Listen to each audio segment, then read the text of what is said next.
All right, everyone. Wanted to take a minute to go through. I shouldn't say a minute. This one's probably gonna be a little lengthy. To go over Team Fight Tactics patch 11.12. This is a pretty meaty patch that adds quite a bit into the game. So why don't we just go ahead and get started on it?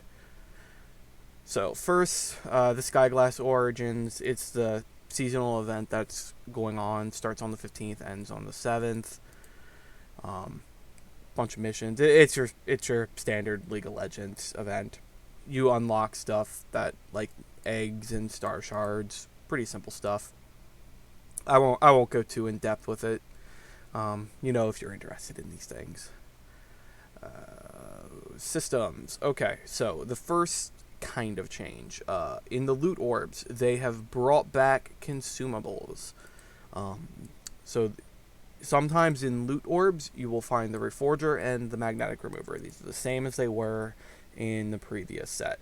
I believe the only difference is the Reforger will only roll items of the same variant. So if you have a normal item, it will only roll into normal items. If you have a shadow item, it will only roll into shadow items.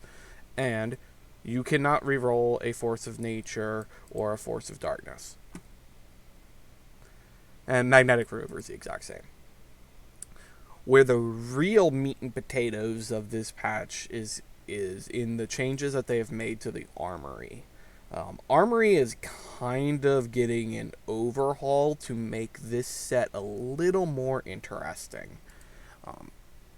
So, we kind of quickly go through it here. The 3-2 Armory now goes from offering 2 regular components to 1 shadow and 1 regular component. This is actually kind of important because it makes it a lot easier to build a shadow item early in the game, which is kind of important if you want to do a Forgotten Opener. I know Forgotten Opener is kind of not very good, but if you have a Warwick is really good, therefore the Forgotten Opener becomes pretty good. So this will actually help that composition out in the early game quite a bit, and you might see it played a bit more. The 4-2 Armory has been removed. The reason for doing so is because, in my opinion, the overabundance of items. They claim also against forcing builds. So, like, when you got your 4-2 item, that was basically, like, you were already kind of forcing a comp. And the 4-2 Armory basically allowed you to do that because it was very likely that you'd get a component that you would need to finish off whatever your carry's going to be. All of these item changes that they have made in the Armory and adding all of these shadow items is made it incredibly easy to force compositions because you can basically make the same comp with the same items nearly every game because of how easy it is to get the items that you want through the Armory system. You would think that the shadow items, like basically doubling the item pool, would have made this a bit more difficult, but it really doesn't because I'll put it in air quotes, most of the shadow items are relatively similar to their normal variant, just with some downside plus some upside. Now, what is also changing with the Armory is after stage 4, well, starting on stage 4. So the Armory on 4-2 is gone, but it can appear. So what they call these is bonus Armories. So occasionally on 4-2, 5-2, 6-2, 7-2, I don't think anyone ever gets to 8-2. I don't think I've ever seen a game get to 8-2. I've seen 7-2. I don't think I've ever seen 8-2. There is a chance of an Armory occurring. In these Armories, you can get consumables, spat items, like spats, components, combined items, and emblems. All of these can appear. I think the only exception is the 4-2 Armory is the only one that can run components. I don't think any others can run components. It might be the 6-2 stops running components. But in general, you're not going to see components in later bonus armories. You're far more likely to see combined items and emblems. I think, like, at the very end, emblems are quite likely to appear. Probably, like, the 7-2. Which, if you think about it, doesn't actually make that much sense because your comp's decided and it's just a positioning war there. No, if you're rolling at 7-2, that's a pretty wild game you have.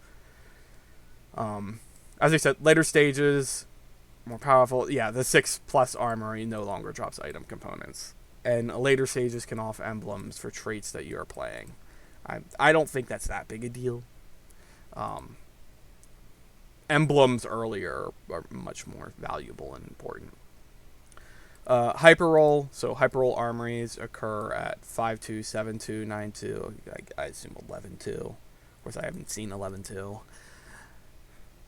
And the basic armory has been... Armory rounds have been shuffled. Yeah, just making sure that the hyperroll plays comparatively. The other fundamental change is crit strike. So we need to talk about crit in team fight tactics. So the way everything kind of scales in TFT, crit is almost always the single most important damage stat. If you're trying to do something that does damage, crit strike is the single most important stat. There is nothing else that is even worth looking at. Everything scales so highly off crit that you just want more and more crit. This is a problem because it eliminates a lot of items out of the game. There's a lot of items that you could build that are fine, but you don't because crit is better. In particular, items that I'll focus on this discussion would be Deathcap versus Jeweled Gauntlet. So, if you're after pure damage, Jeweled Gauntlet is always the better choice. There is almost no situation where if you are after damage, Jeweled Gauntlet will be worse than Deathcap. There are like very, very like small situations, and the reason why there are such small situations is because Deathcap strictly raises AP. So in situations where that spell provides some sort of utility, some sort of bonus to that champion, Deathcap might be better. Probably the best example of this in the current set is Mordekaiser. Yeah, you can give him Jeweled Gauntlet, but if you give him Deathcap, his AP scaling will increase the shield he gets. Simple. So why is this a problem, particularly in the Jeweled Gauntlet Deathcap case? It's a problem because Jeweled Gauntlet's much easier to make than Deathcap. Deathcap's actually pretty hard to make because you need 2 rods. So the odds of having 2 rods versus the odds of having a rod and a glove is roughly half. It's kind of uncommon to get 2 of the same item, especially in the early game.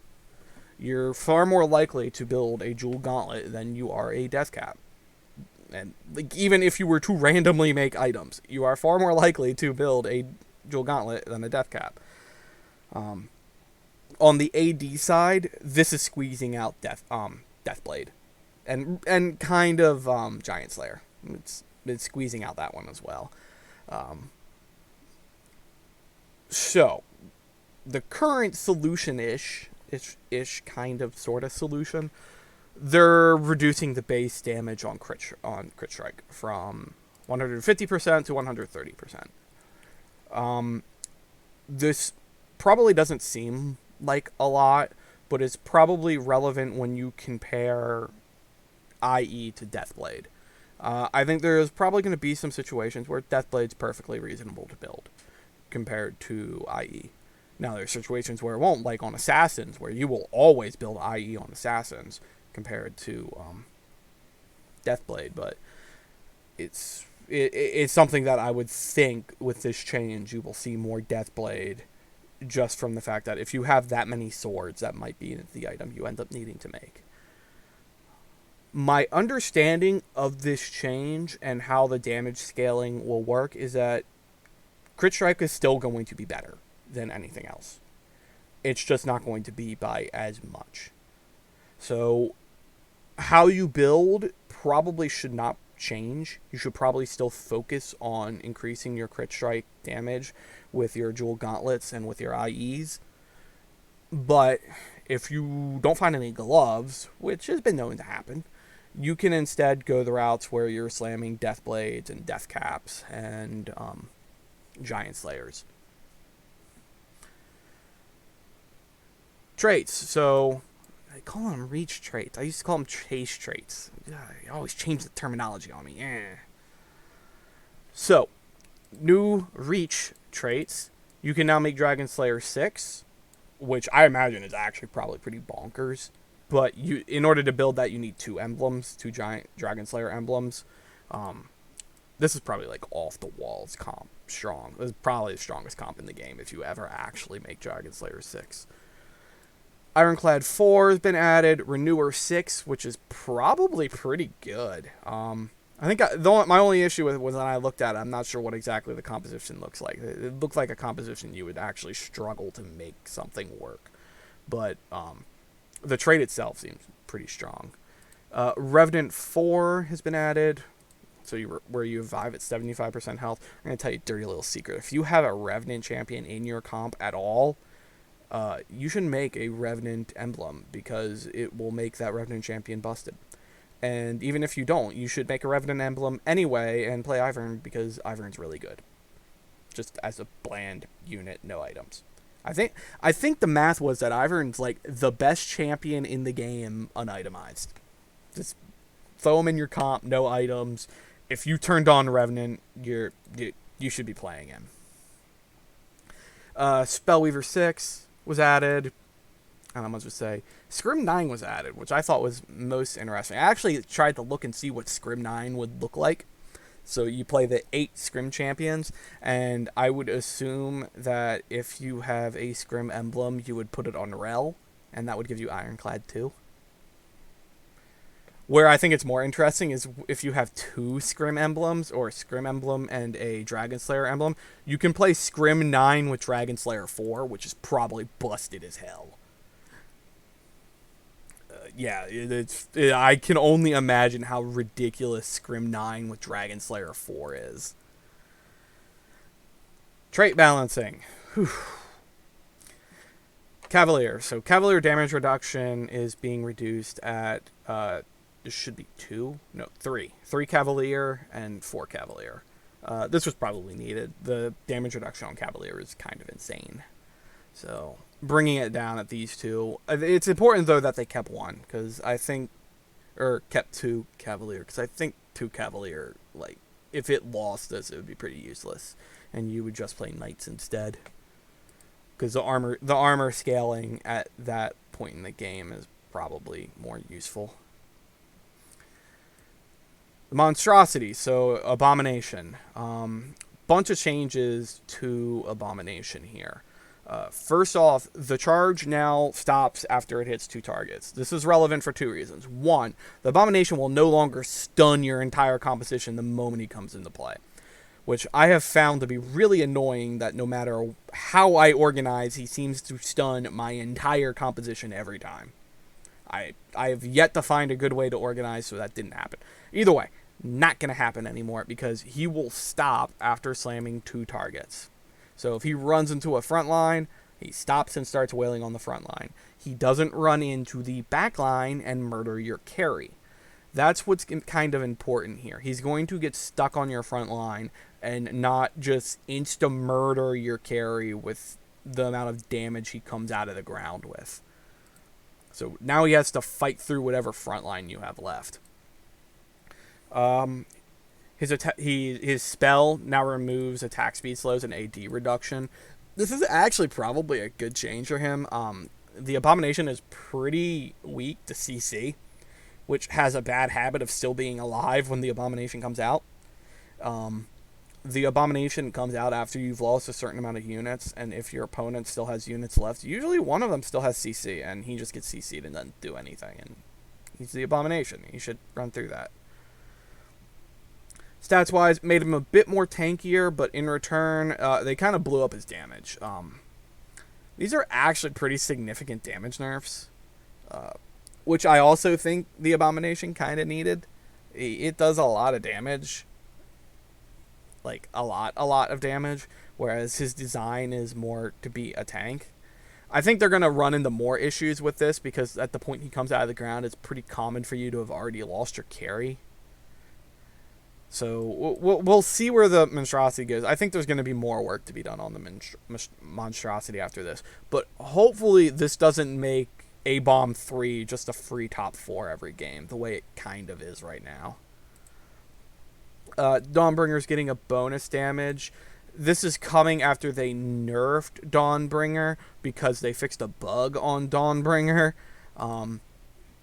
Yeah, they say right here, we fixed a bug that prevented the health bonus from triggering before they died.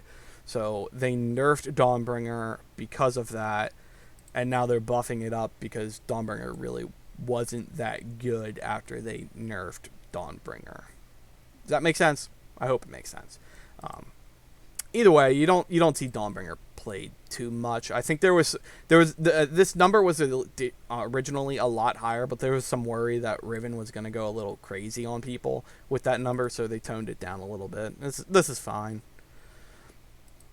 Redeemed, yeah, Redeemed is kind of a fake comp. You see a lot of people use it, but it's not like really that great. I think really the only Redeemed comp that's like okay is Vel'koz, and even though there's like better things you can play instead of just playing like straight up all these redeemed units.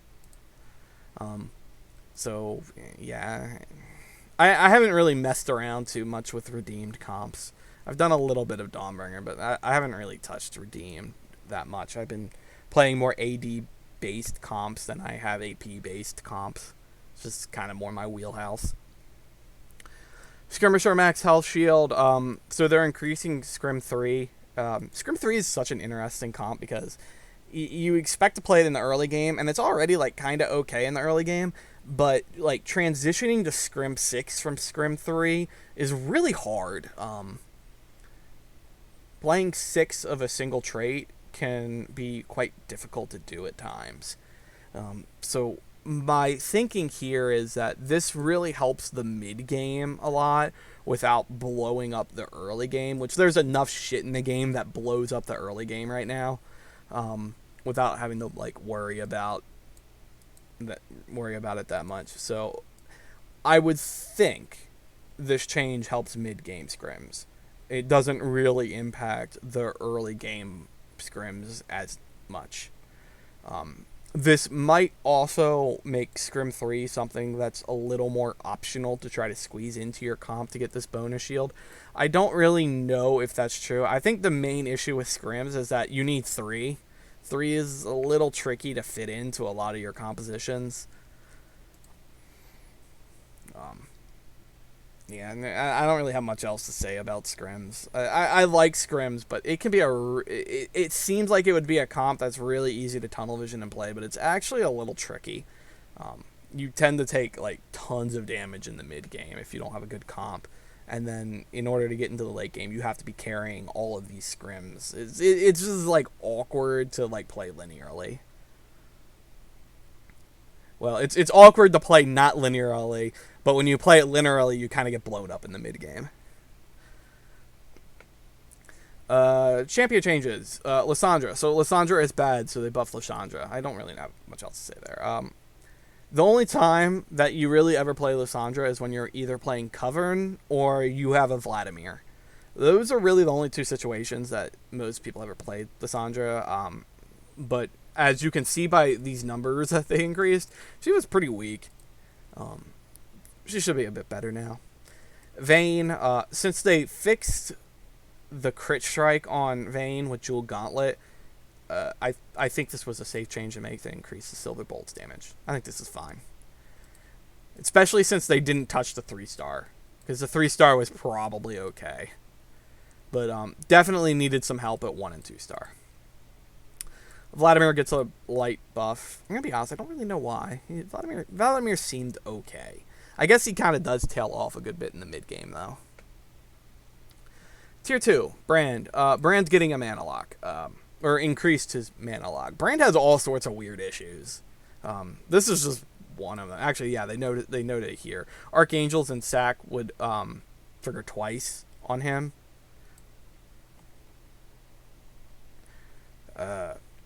Specifically when he had blue buff. It probably had to do with his low mana pool. Just like causing a mess of things. Anyway, so they're giving him a mana lock.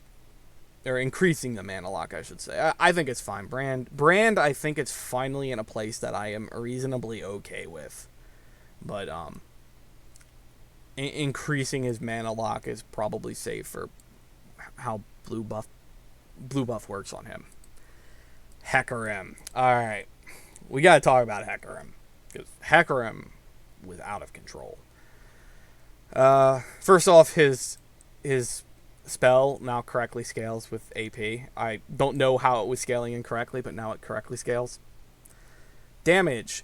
So if you notice, the damage got crushed.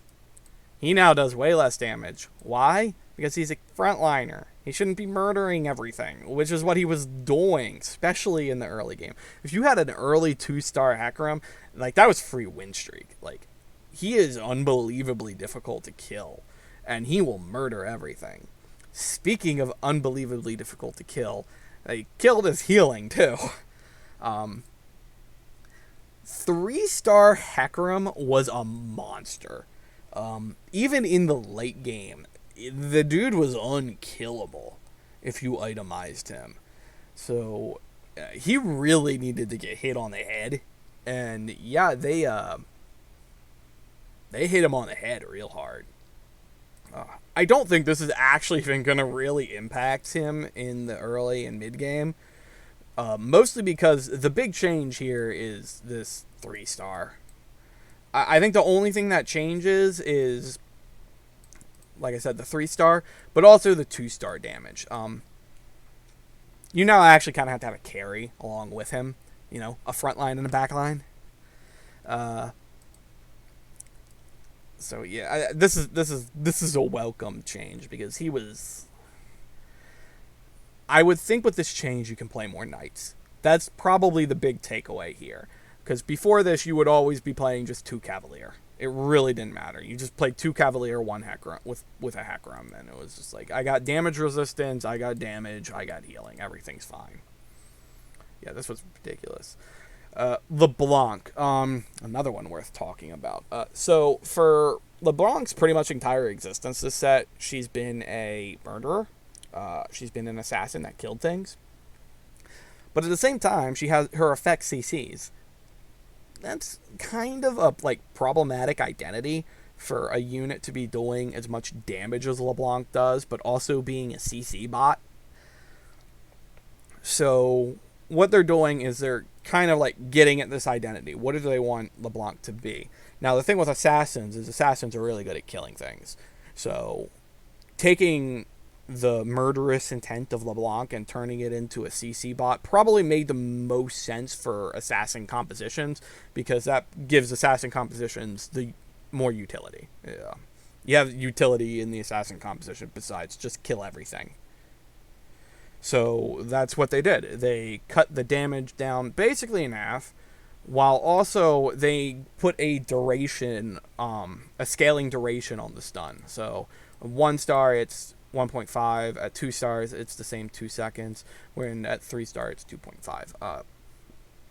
I suspect no one is going to re-roll LeBlanc. I don't think there's a reason to, because all you're really gaining is this 0.5 seconds. So now that they've done this, I also suspect that you will see this go up to 3 seconds at some point, just to make 3-star LeBlanc feel useful, because 3-star LeBlanc will not be useful with this change. Just get some health increase. Minor other changes. Nautilus, I believe, is considered one of the weakest frontliners in the game. So they increased his AD and his spell damage. Not much else to say. The AD change is pretty welcome. But he needed help in that Hecarim was pretty much just hoarding the frontline slot. Sejuani was kind of the same. Sejuani actually kind of did need this attack buff. Sejuani really didn't do any damage at all. It was kind of frustrating to have to play Sejuani in like Nightbringer comps just to get like Nightbringer 6 online when all she was being was a trait bot that just ran up the things and died. So good change.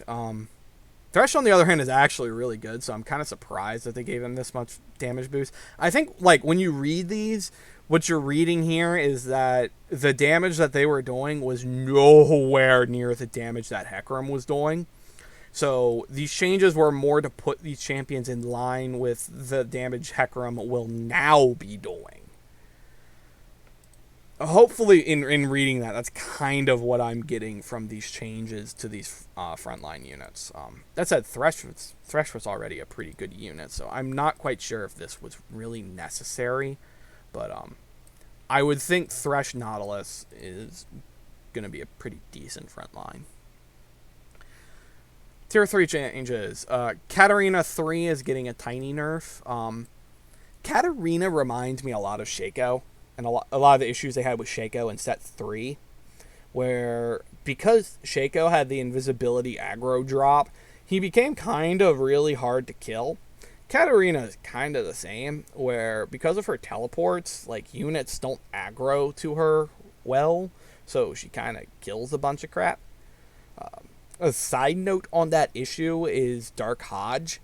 Shadow Hodge does a lot of work for Katarina. I'm a little worried about, like, I shouldn't say I'm a little worried because, like, nothing changed on it, but Shadow Hodge is just kind of so much better than base Hodge that I'd get so much value off champions like Katarina. It's a little balancing that probably does need to be worked out. Riven, why is my... Okay. Riven, so they're nerfing 3-star Riven and lowering her base AD by 5. I don't know how necessary this is. I think this was because they were pretty worried about the Dawnbringer change that they had before. I don't think this AD change is necessary. Now, this bonus damage change might have been necessary. The 3-star 3-cost carries are really good when you 3-star them. So, I don't know what the numbers look like for how good Riven is. Every time I try to play Riven, I end up getting stuck at 2-star. Nowhere near 3-starring, and just kind of level to 8 and pray for a top 4. So, I don't know if this change was really that necessary, but I don't know the stats on it either, nor do I have a really good feeling on it. Nunu, Nunu's mana is too low. I even think 75 might still be too low. Just kind of my feeling on Nunu. Nunu is one of the better frontliners in the game, and he plays an Abomination, which is one of the better early game comps. If you end up with an early game Nunu, like before 2-1, like that's pretty bonkers, and you should 100% play A-Bomb. Zyra, so Zyra is like kind of a CC bot, and that's kind of the idea that you're going to get from these damage reduction changes while the total mana cost is being increased, is that Zyra is supposed to be kind of a CC bot, but the problem with Zyra is that she was really only altering once per battle. It was pretty rare to see her ult twice in a battle. So the hope, I assume, is when they change this to 100, it's more likely she gets 2 cast off in a game where she's unfocused, which is fine because the damage really isn't that high. It's worth noting that it's also pretty hard to fit Zyra in a lot of comps because her trait of Spellweaver, I think she's Spellweaver Draconic, is a little awkward. Tier 4 changes. Aphelios max mana is going from 100 to 90. I welcome this change. Aphelios is kind of like a mid-tier B comp. This will probably make him to a higher tier B comp. I think Aphelios is actually a really good champion that just doesn't see play because other compositions are better. But if you hit a Rage Blade with Aphelios, you can play Nightbringer 6 with 2 Rangers. And that comp, he does work. Lots of work. But the main problem with Elios is that if you don't have a Rage Blade, you have to play 4 Rangers. If you have a Rage Blade, you play 2. If you don't have a Rage Blade, you have to play 4. And that just eats up all your slots, and you can't play Nightbringer 6. Jax. So after they smurfed Scrims, like the Skirm comp has been kind of meh. It's also kind of tricky to play, like I said before. So Jax gets a tiny bit buff. Karma gets the mana lock increase too, because there's actually quite a bit to talk here with Karma. I don't play Karma much, but I've watched a handful of videos and try to understand what exactly this change does to Karma. So all of these changes here, what it essentially comes down to is the difference between Blue Buff and Shojins. The difference between Blue Buffs and Shojins to a maxed ramped up Karma now, with these changes that I have highlighted, is 1 auto. You no longer need to have a Blue Buff to play Karma, is what I'm trying to tell people. You can play a Shojins, and it's perfectly fine. Let me say that again. You can now play a Shojins with Karma, and it's perfectly reasonable, perfectly fine. There's nothing wrong with it. That's essentially what all of this says. It was a lot of changes they made to make Karma more playable without Blue Buff, or Dark Blue Buff for that matter. Having champions tied to a single item is not good for the game. So I think this is actually a really good change. To balance that out, because overall this does make her ramp up slower. Overall, damage got buffed across the board for Karma. I think this is actually a great change. Karma pretty much doesn't see play. I think it's really... I don't have a lot of experience playing Karma, but I find that, like, unless you were already building an AP-based comp, in which most of your AP-based early game comps revolve around brand, there's not much you can do.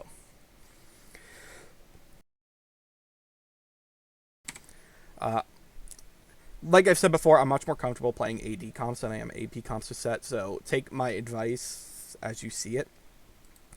But in general, the idea here is you can put a Shojins on, it's almost as good as Blue Buff. Tier 5 Kale.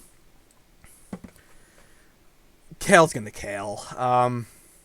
It doesn't really matter what they change on Kale. If nothing aggro's on Kale, she's gonna blow up the entire board. My understanding is that Kale's getting a pretty significant rework in the coming patches to make her more interesting, because her current form is very boring and very depressing of, please God, let one of my champions aggro and kill her. Please, please, please God, just kill her. I think the last patch where they took Kale's HP down to 500 HP was like kind of the top tier of the meme here. This unit needs to basically change to be functional and to be something that's reasonable in this game. I think in general the 5 costs of this set was kind of a missed boat for Riot. I think a lot of them, I mean, they have like 3 of them that are frontliners that are like meant to be tanks at 5 cost. That's like weird.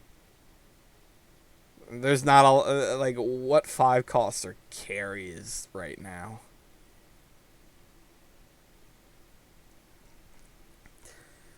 Item changes.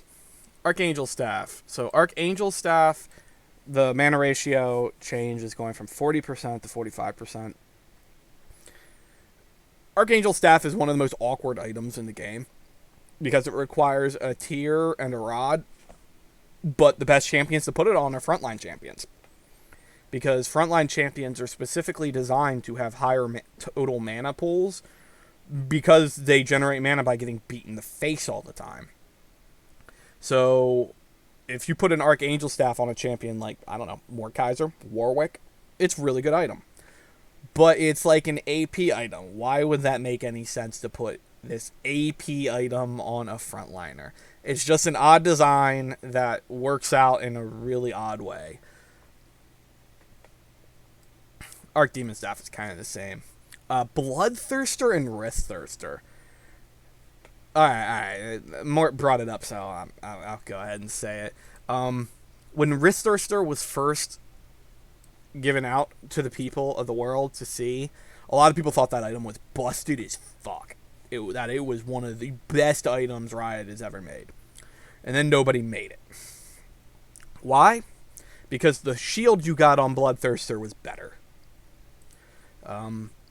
So, in order to change that cost dynamic between Bloodthirster and Riskthirster, they're lowering the lifesteal of Bloodthirster and lowering the self-damage of Riskthirster. Does this change anything? Probably not, because this still gives you a shield and this does not. Hand of Justice. So, like I said about Hand of Justice, Shadow Hodge is pretty much straight up better than regular Hodge. I think I called that out when I first saw the item. I was like, I'm pretty sure this is just better than regular Hodge. Because with regular Hodge, you only got one mode, healing or damage, each round. Whereas Shadow Hodge, you would alternate between the two. And it's far more useful on a carry to be able to get that healing while at the same time being able to knock somebody out. So, in return, they're buffing Hodge. I don't think this really changes much in terms of the math of doing Shadow Hodge versus Hodge, but it's not like Hodge is a bad item. Spark. No one's building Spark. I can kind of explain to you why no one's building Spark, and that's because unlike the previous set, this set actually has way more AD carries than it does AP carries. So seeing things that shred magic resist, kind of uncommon. Everything is scaling far more off of the AD items than they are the AP items in this set. It's not like last set, and part of that is a balance thing where they wanted items to be more multifunctional, but really all that's happened is the AD items have become more multifunctional, while the AP items really haven't nearly as much become multifunctional. So like for example, Jeweled Gauntlet, a Jeweled Gauntlet does not really help an assassin. A Deathcap kinda helps, maybe, but wouldn't you rather just have more AD? Just saying. There's just not enough comms that take advantage of spell damage. It's pretty much just all crit damage right now. Sacrificial Gauntlet.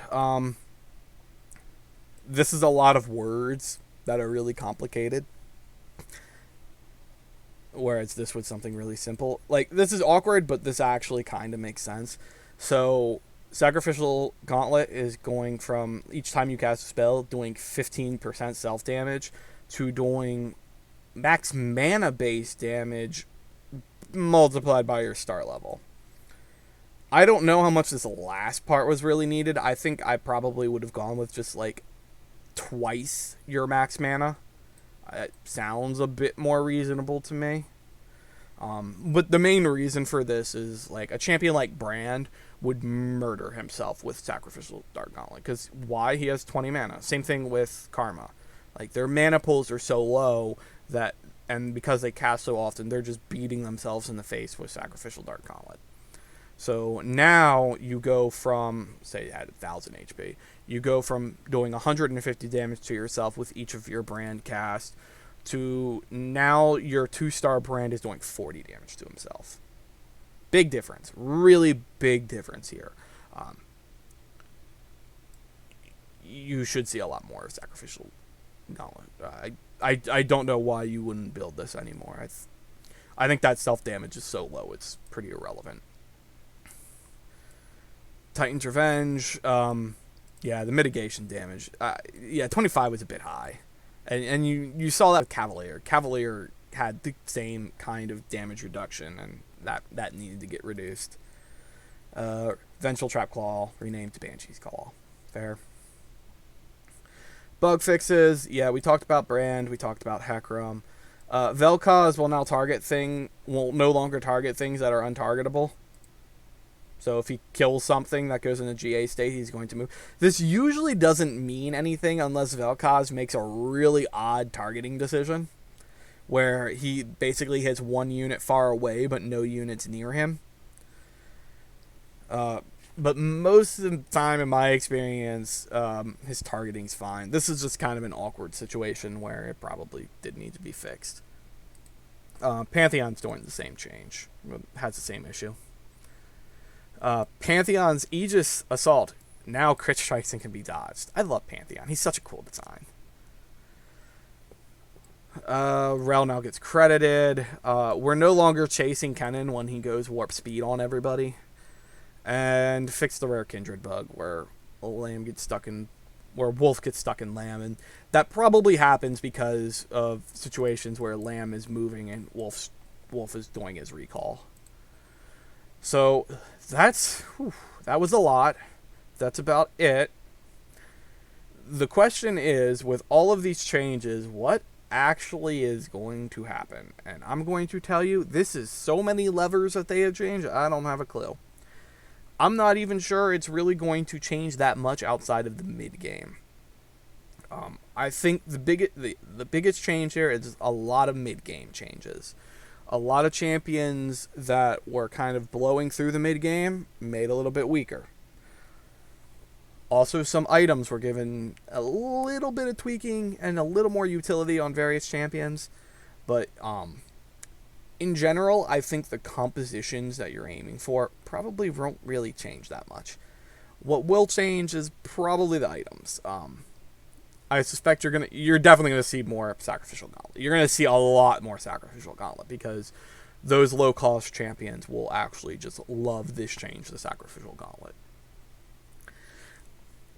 I think that's about it. Like I said, this was a big patch. I think the next patch is going to be big too. So we're going to have another one of these 40-minute videos going through these patches to kind of explain what's being changed and what to go through. And one day, I shall cut these videos down to 20 minutes. But that day is not today. See you next time.